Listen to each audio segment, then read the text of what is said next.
Hong Kong's High Court has sentenced 45 pro-democracy leaders to jail terms ranging from 4 to 10 years in a case condemned by Western nations and right groups. They were charged with subversion for their roles in unofficial local elections in 2020. They were held under Beijing's national security law.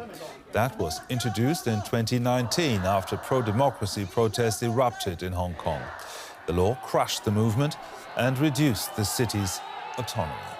However, in response to criticism from the United States, Australia, and other nations regarding the ruling, Chinese Foreign Ministry spokesperson Lin Jian stated at a November 19 press conference, "We firmly oppose certain Western countries using judicial cases to interfere in China's internal affairs, smear and undermine Hong Kong's rule of law." Lin Jian's response once again demonstrates the CCP's arrogance and distortion of the truth. Who, after all, is the culprit responsible for undermining Hong Kong's rule of law? In recent years, Mr. Miles Guo has repeatedly exposed that one country, two systems exists in name only. Hong Kong has long been reduced to a tool of the CCP.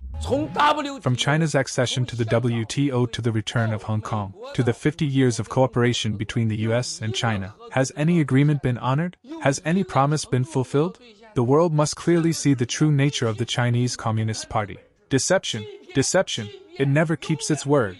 After the Snowden incident, by the way, the Chinese government truly didn't know where Snowden was, and neither did the Hong Kong government.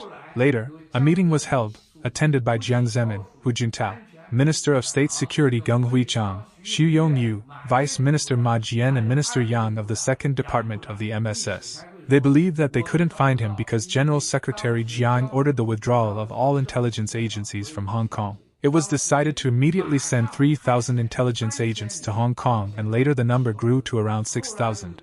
From that day on, Hong Kong had 9,000 law enforcement officers and intelligence agents from mainland China. Since then, Hong Kong has effectively lost its one country, two systems status. What began as a state action later evolved into the ambitions of certain CCP kleptocrats. After placing their people in Hong Kong, they engaged in power money deals with the major tycoons, exploiting their weaknesses and gaining control over them, and forcing them to serve their interests, including laundering money. But today, I want to tell you about three places that most people don't know: Zhuhai, Zhanjiang, and Panyu.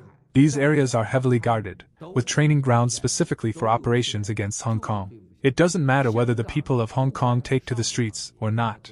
They will go to Hong Kong regardless.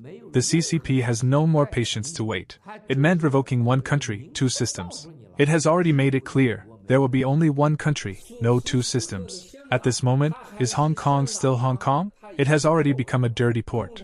The CCP's greatest achievement was transforming a Hong Kong, renowned worldwide for over 100 years, into a dirty port in just over 100 days.